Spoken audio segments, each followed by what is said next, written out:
Hello Year 6, this is your second lesson on Trust Me. So we're going to be looking at some apps and some messages, and there's even an activity on the stream on Jamboard for you to do. I hope it works. Here we go. So we talked last week about what you can trust, where you can see things, and this is very much about recognizing that it's your choice to accept something online. So if you see something online, what do you think about it? So can you recognize ways that people may seek to persuade you? Persuasion is very, very powerful. And you need to know that when someone's persuading you about something, is it really what you should be looking at, or is it something else? And you know what to do if you're worried about something online, and you know that we always talk about that when we're talking about online safety. It's a bit like, what would you do if you were worried about something and you weren't in school but you needed to talk to one of us? So who could you talk to? How could you contact us? So have a think of all the different ways. So you know that we've got emails, you know that we've got phones, you know that you can use Dojo with your parents' permission. You can put something on the stream. If you're concerned about something, you can always contact one of us. And it could be myself, Mr. Larwood, Mrs. Badmers, Mrs. Johnson, Mrs. Miles. In fact, any member of staff, if you're concerned about something, that's how you can contact us. So, how do you communicate online? How many of you use messaging apps?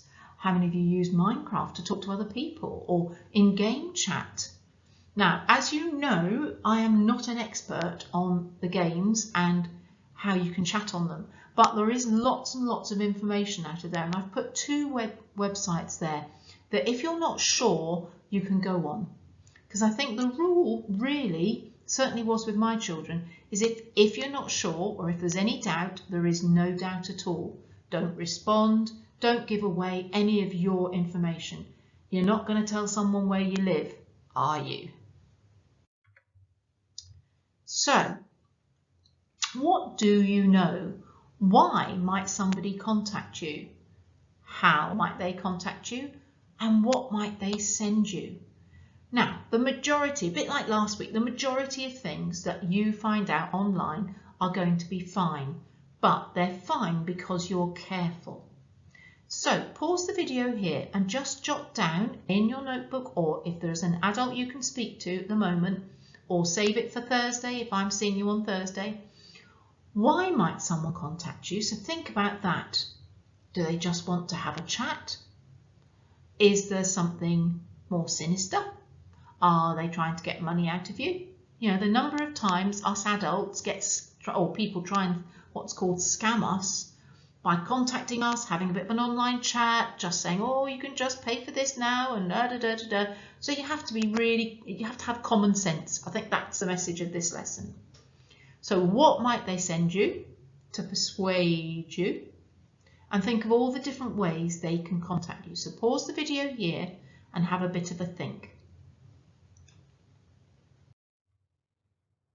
Okay, so I hope you've had a think about that, because now you're going to look at some messages.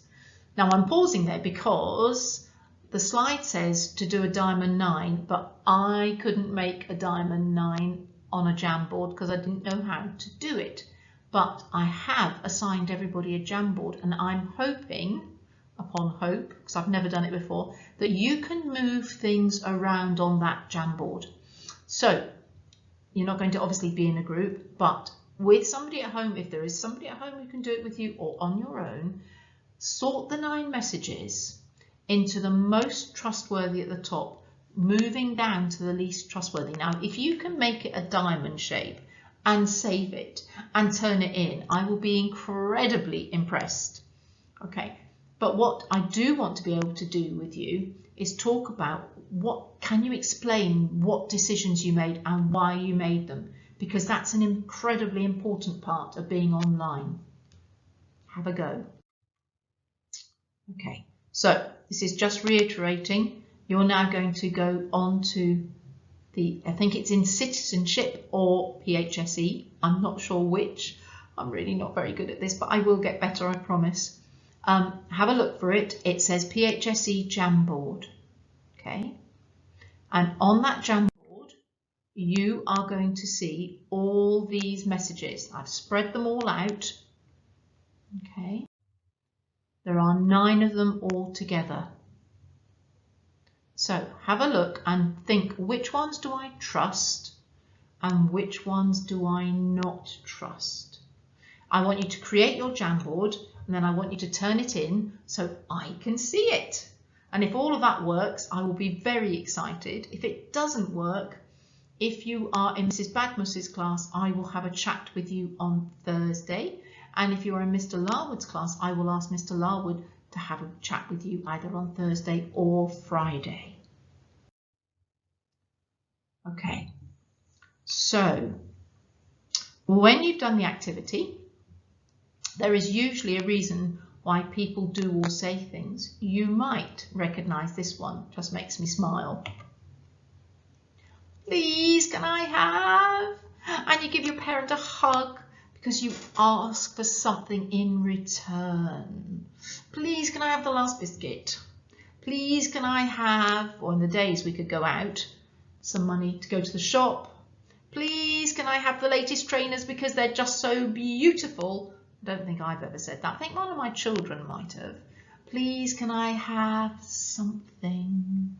Okay, and do you, that motive to ask if you can have something, what is that motive? Okay, right, so have a really good think about that. So think about what you've just sorted on the Jamboard. Can you spot the motives in the messages you've just sorted? Now, if you're not sure, watch the next couple of slides. Okay, so you've had a chance to play around on Jamboard and see if you can reorder the messages and to think about the motives. Why? What are the reasons behind somebody doing something? So let's have a look. So this one, to make people visit their site. Be funny, I have loads of tips on my site to hook people in. Might be completely trustworthy. To help you join a special group for your friends. Again, no problem there. Apps permission, to access your personal information.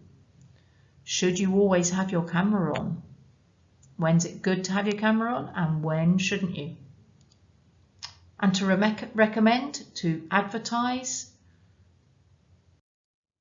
Have a next look at the next lot.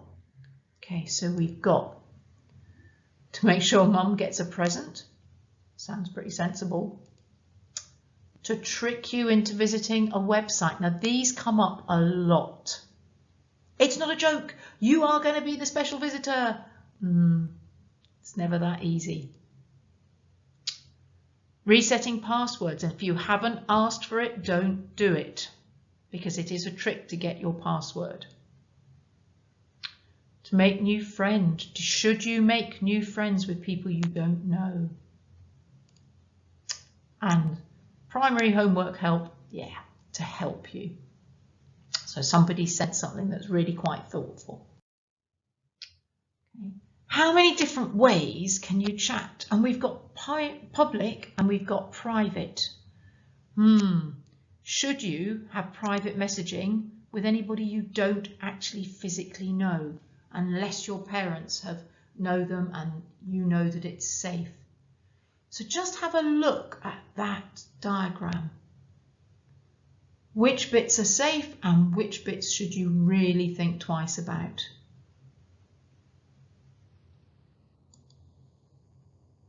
What's the motive for private chats?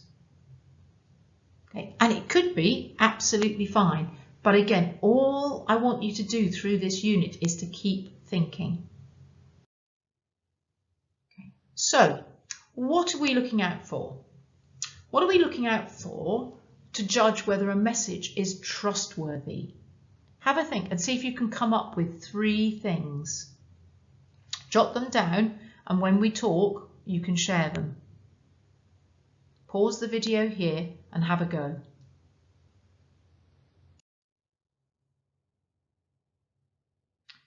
And this slide, actually it won't be a slide, will it? It'll be part of the video. I've just realised that. Talks about public versus private. What reasons might there be for messages to be private? And consider why someone might choose that way to message. And again, pause the video and have a think. And if you can, talk to one of your adults at home about it. That would be really good. And a bit like last week, does this mean everyone has a bad motive or everyone is not trustworthy? No, it doesn't, does it? It means that you have to have that critical awareness of what you're seeing. Don't just take things at face value. Now you're at the age you're at, you need to really think about things to keep yourself safe. And guess what? T is for tell. If you're uncomfortable or worried about anything, you should tell someone. Who can you tell? Well, someone at home, teacher, grandparents, report to a website. If you see something on a website you're not happy about, you can report it. And there should always be a reporting button.